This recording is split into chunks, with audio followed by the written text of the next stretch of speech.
안녕하세요. 여기는 톡파원 25시 MC 조현진입니다. 오늘은 특별한 분을 의뢰인으로 모셨습니다. 샤프스터가 아들에게 보내는 편지 1을 읽고 창업을 준비하는 분인데요. 자본론 하면 떠오르는 인물이죠. 이번 생에 창업은 처음이다 보니 우리에게 좋은 회사를 취재해달라고 의뢰하셨어요. 오늘의 의뢰인은 밤원숭이 씨를 만나보겠습니다. 어서 오세요. 우키키! 안녕하세요. 매일 밤 인간들과 책을 읽는 원숭이 밤원숭이입니다. 제가 책을 읽다 저의 유명한 이미지를 이용해서 사업을 해야겠다 생각이 들었는데요. 도대체 잘 나가는 회사들, 오래가는 회사들의 비결이 무엇인지 궁금하더라고요. 밤원숭이 님이 특별히 요청하신 내용이 있었죠.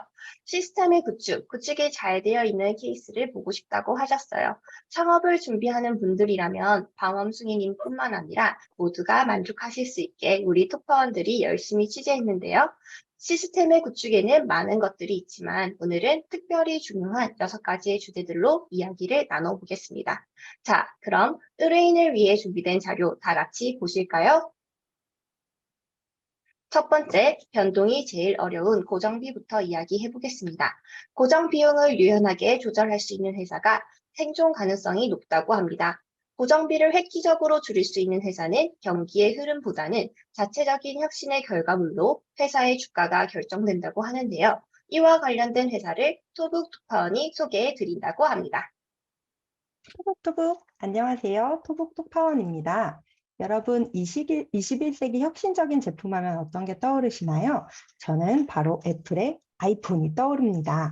미국 기업 애플의 대표적인 제품인 아이폰은 애플에서 생산되지 않고 OEM 업체인 폭스콘에서 70%가 생산되고 있습니다. OEM 업체의 아웃소싱을 맡기면 자체 생산 라인과 생산 인력을 갖출 필요가 없어 고정비를 유연하게 조절할 수 있다는 것이 최대 장점입니다. 코로나 팬데믹을 겪었지만 애플은 탄력적인 생산량과 인건비 조절로 역대 최대 매출을 찍었으며 현재 애플의 시가총액은 3조 달러를 돌파했습니다. 경기 흐름에 따라 고정비를 유연하게 조절할 수 있는 아웃소싱을 통한 애플의 생산 전략에 대해 소개한 토북톡파원이었습니다. 애플은 그렇게 고정비를 줄였군요. 다음은 효율성이 돋보이는 기업, 코스트코에 나가 있는 우소리 특파원을 만나보겠습니다. 저는 코스트코에 근무하고 있는 오솔이라고 합니다. 코스트코는 1국가 1카드 원칙을 고수하고 있는데요. 우리나라에서는 현대카드 아니면 현금과 상품권만으로 결제가 이루어지고 있습니다. 저희가 1국가 1카드 원칙을 고수하는 목적은 카드사에 지급하는 가맹점 수수료를 최소화하기 위해서인데요. 저희가 다른 유통사에 비해 소수의 확실한 제품을 유통하는 것과 같은 방식입니다. 이렇게 하는 이유는 다양한 카드사를 수용하면 카드사들이 경쟁이 없기 때문에 기업이라고 해서 수수료율을 낮춰주지 않더라고요.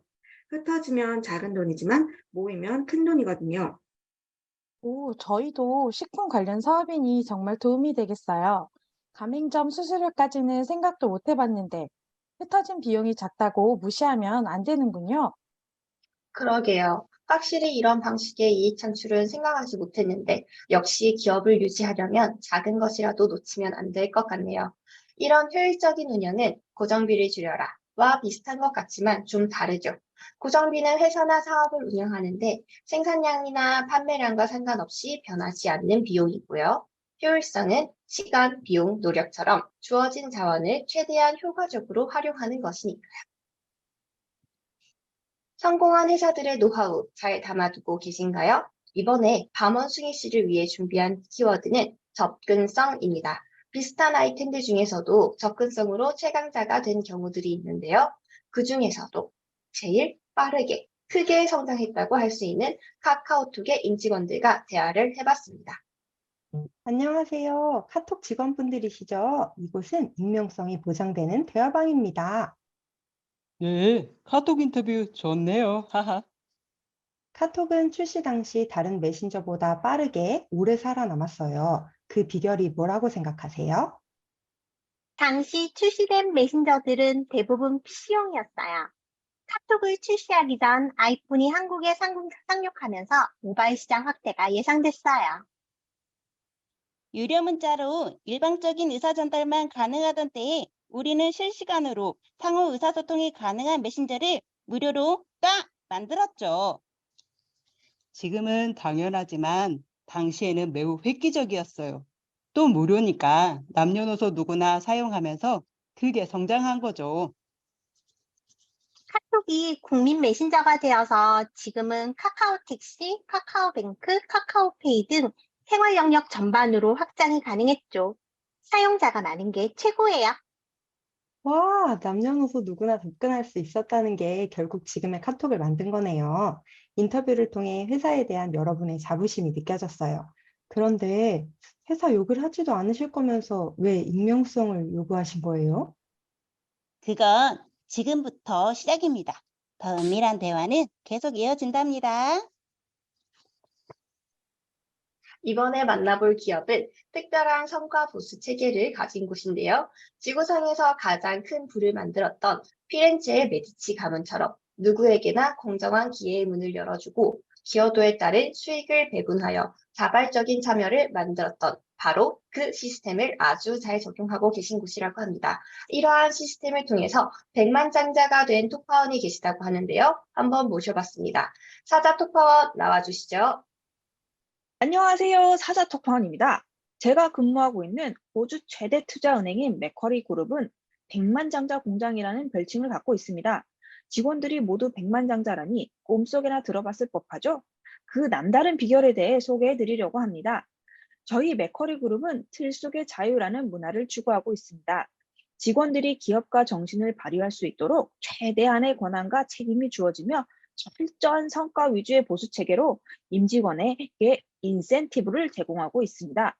보너스는 기업이 수익을 내지 못해도 지급될 수 있으나 이 인센티브는 사업이 순이익을 내지 못하면 이익 배분이 이루어지지 않습니다. 이러한 남다른 보상 시스템이 맥쿼리 직원들의 업무 의욕 향상으로 이어지고 회사에도 커다란 이익으로 돌아오고 있습니다. 저희 회사의 틀 속의 자유처럼 공정한 기회를 주는 시스템을 회사에 구축하는 것이 중요한 것 같습니다. 지금까지 맥쿼리의 사자톡파원이었습니다.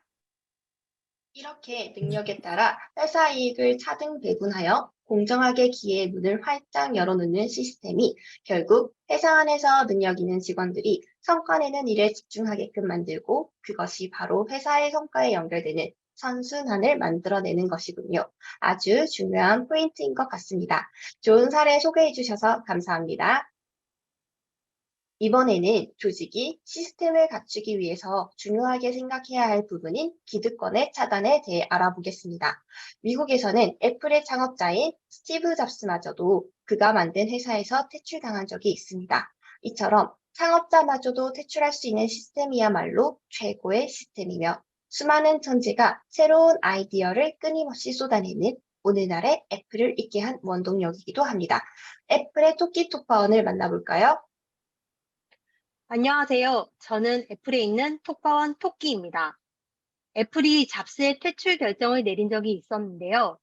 당시 그는 리사와 매킨토시 개발 실패로 사내 갈등을 겪었답니다.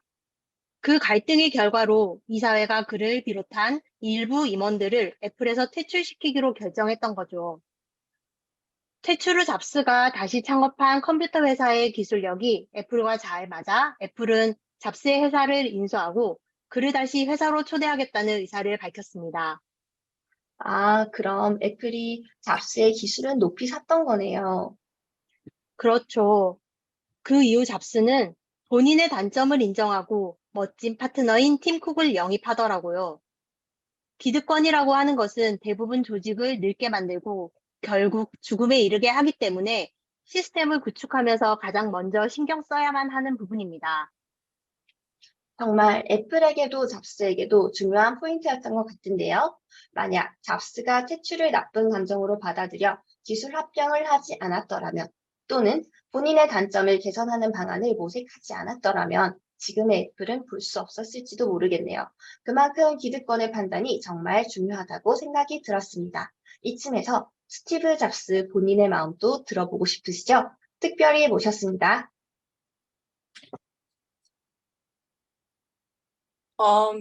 잡스 퇴출해서 많이 싱킹했어요. 퇴출의 이유가 있었나요? 기득권 have an 임원 무시. You know, 조직 getting old. 늙어가. Finally 회사 망쳤어. Trouble make. 그래도 애플은 다시 혁신의 아이콘이 되었습니다. My 단점 보완. And 임원들 new idea 없었으면 애플 없어요. You know?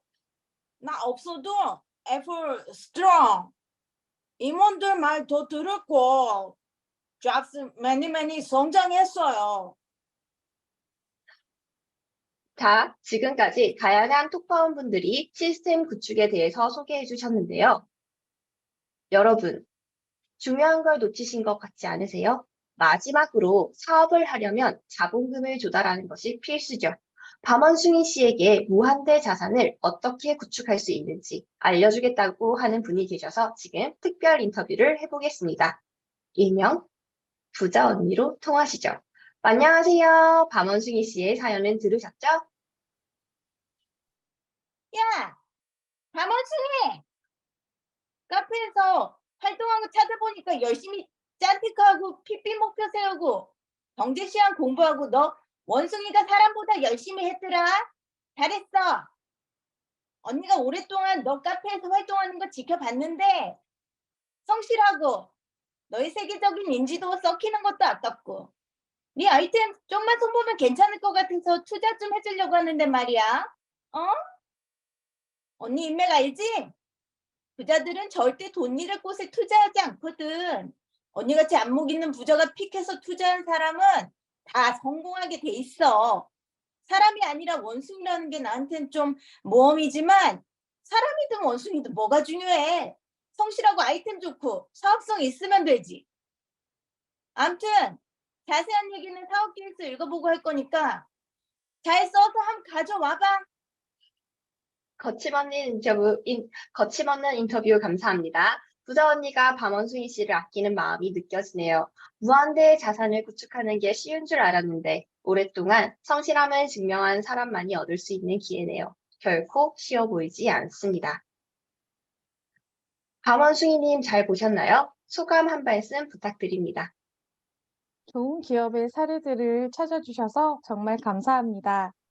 성공한 기업을 이끌어내려면 창업자 마인드가 많이 중요한 걸 깨닫게 되네요. 기업의 성공은 단지 혼자만의 노력이 아닌 모두와의 끝없는 혁신과 도전으로 기업 가치를 확장해야 한다는 것을 알았습니다. 사회와 환경에도 보다 긍정적으로 영향을 끼치는 기업으로 성장하기 위해 노력하겠습니다. 우키키! 일부 시스템을 활용하여 잘 성장한 회사들을 알아보았습니다. 밤원숭이 씨의 사업 계획서에도 도움이 되었겠죠? 멋진 창업 성공 스토리 기다리겠습니다. 이상 톡파워